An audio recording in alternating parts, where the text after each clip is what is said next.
July, South Sudan has been involved in a rival of tribes between the Dinka tribe that was led by Salva Kiir and Nuer, who was his rival now, who is his deputy.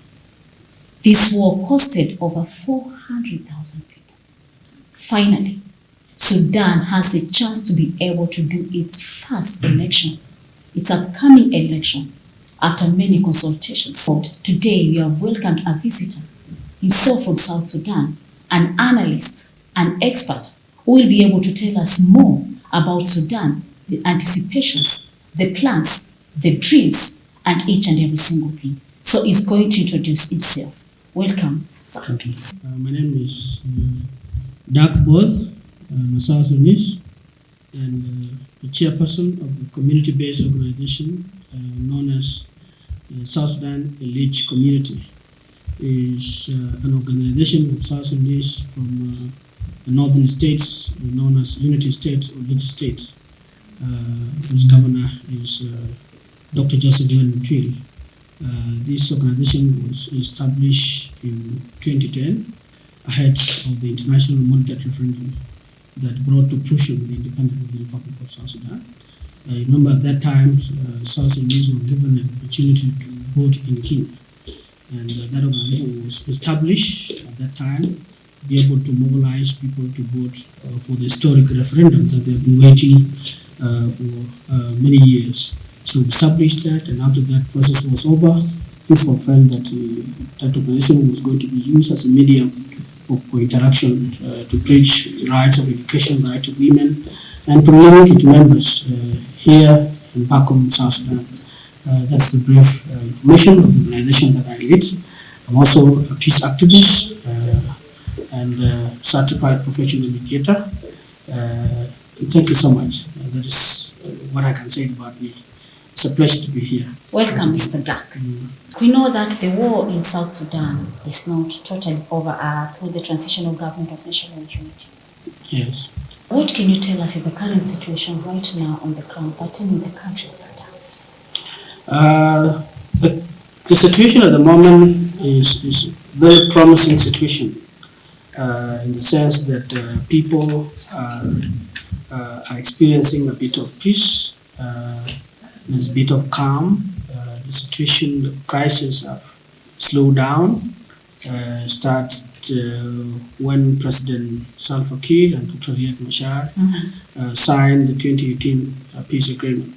So the conflict has been slowing down, and I can say it is promising. They are now in a position to complete the implementations of the agreement. Of course, there are many provisions that have not been touched yet, and we are hopeful that the leaders will see it that these things can be done in the shortest time possible. Yes. So that citizens can transition into peace. It is too early. I'm afraid to say South Sudan has a peace, because peace means absence of war. Mr. Dak, can you tell us a little bit of the upcoming elections, whether the incumbent President Salva Kiir will be contesting? Yes, that's a very good question.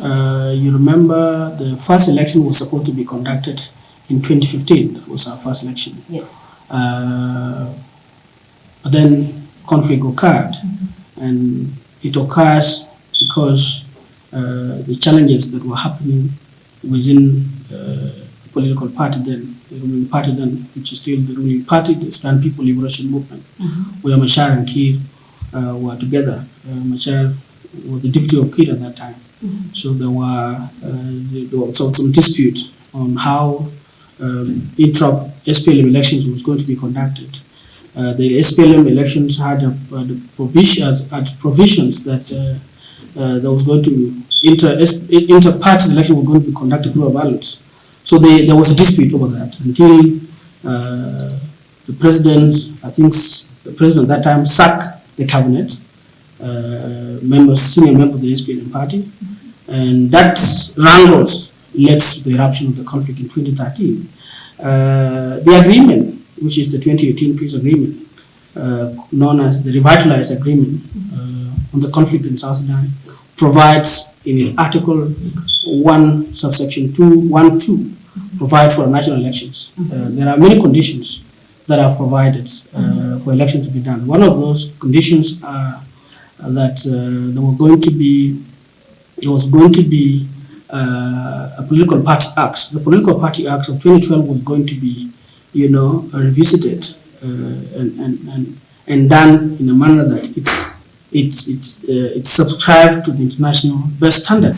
And what is remaining now is the formation or the establishment of the Political Parties Council, which is the body that is expected to regulate, to ensure that, or to regulate the parties, and to ensure that those parties that are going to, to contest are registered, pending, the conditions that are required for modern political parties. Yes. So until those things are done, we can say, there are certain things that have not been done, but we have until September for us to say we will now go for elections in 2024. Salva Kiir forever! Salva Kiir forever!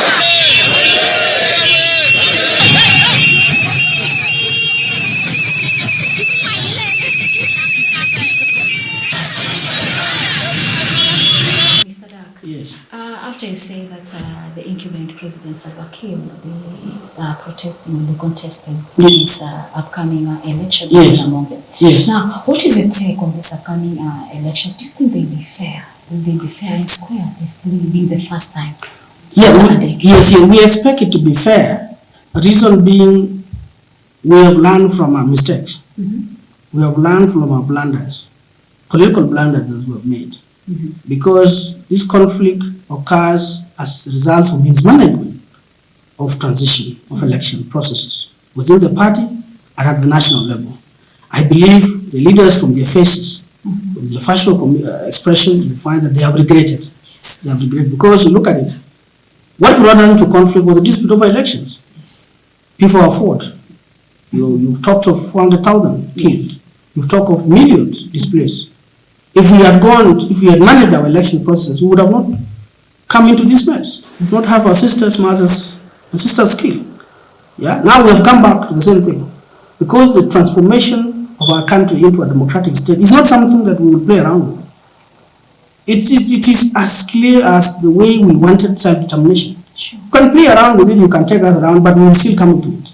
So I believe there will be free and fair election because our leaders, the citizens themselves have learned. They have learned from their mistakes.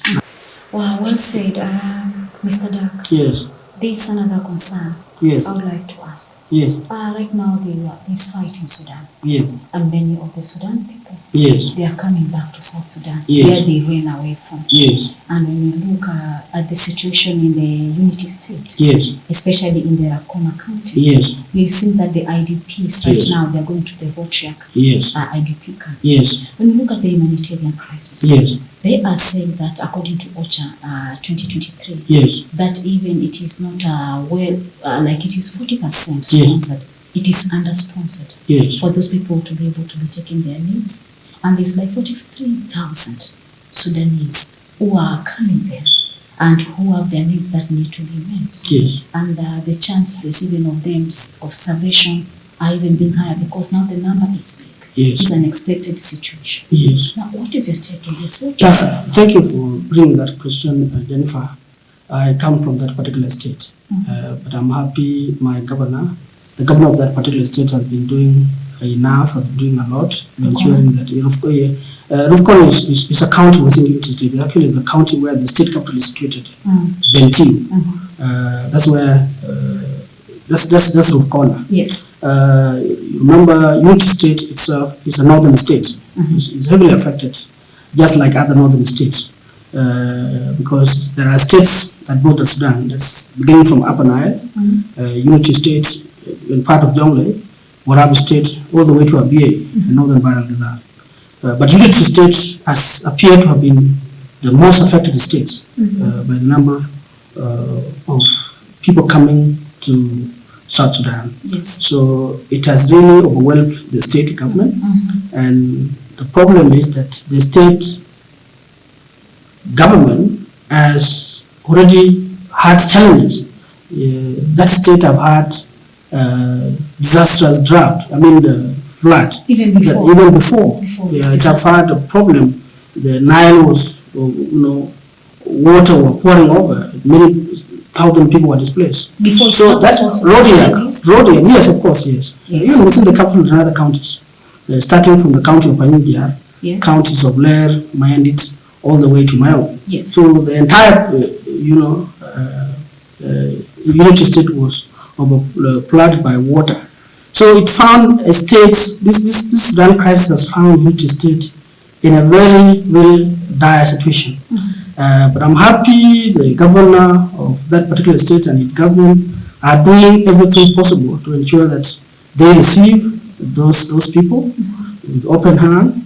And we even here in Kenya who are from that state have expressed gratitude because it's, we are seeing that that's the manner which we were received before. And if those people are receiving people of Sudan in a manner that is very good, I think we feel it is nice. That Rodiak is a place that was recently established by the governor, Dr. Joseph Manmutil. It's a rice area. Yeah, that was not affected by the flood. So it's a area that was recently established to accommodate people. You realize it's 40% less funding. Yes. And the chances of starvation are so high. Are so high, indeed so high. And the numbers keep coming. Actually, 43,000 is an underestimation. Exactly. The statistic could be really higher. Higher. Yes, higher. So much because, like I told you, the flood issue had really affected the populations. Yes. People have not cultivated. People have been relying on the UN aid. And this latest crisis that have occurred in Sudan has really puts the people into a situation that they cannot imagine. Because remember, look at when such a number had come into your house, sometimes it required the intervention of individual families. Yeah, people came and find themselves, their parents have also been displaced. They could not go there. The government has also been grappling with the displaced population within its own states. But there are a lot of NGOs that have also taken up the role of assisting the government like they have done before. We hope that the situation in Sudan can really subside, looking at the IGAD mediation. Okay, yes. Well said. Thank you. Well, because of time, I could have asked you a lot. I would really like to learn and to hear a lot from you. Yes. And I believe you're going to have another sitting to talk further about the situation because even the elections are coming up. Yes. We talked about IGAD. There's so much surrounding the IGAD. Yes. There's so much that we need to expound on this. Yes. So right now, there are those for South Sudan who are looking at you, who are listening to this conversation. Yes. They're anticipating to this election being the first since independence. Yes. We're talking of since July 2011. Yes. So they're anticipating. What would you like to tell them? Yeah, what I would tell them is that,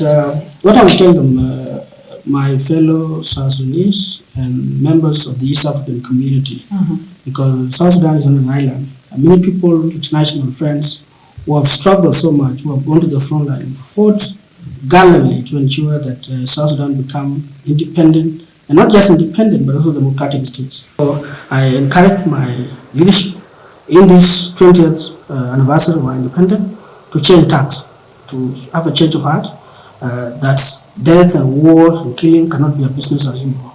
We need to take a break from it and do things in a manner that is expected of us by our international friends who have assisted us in our struggle. They will be happy. Some of us have doubted our commitment because when we were fighting independence, there were people who were saying these people cannot manage themselves. But the argument was that look at our cousins, look at our friends from other regions. They are doing it. We also can do it. So I think this is time for us to do that. Thank you so much. That is well said. Thank you. And we really wish South Sudan all the best in these upcoming elections. As you say, they play their part. Thank you. They contribute towards peace and each and every single thing, having learned from the past lessons. Yes. Well, viewers, you have listened to what Mr. Daka said concerning South Sudan, our young upcoming nation. So we put them in our prayers and we hope the best for them and a peaceful election. We are looking forward to follow up on the same topic continuously as the elections are coming up. I'm Jennifer.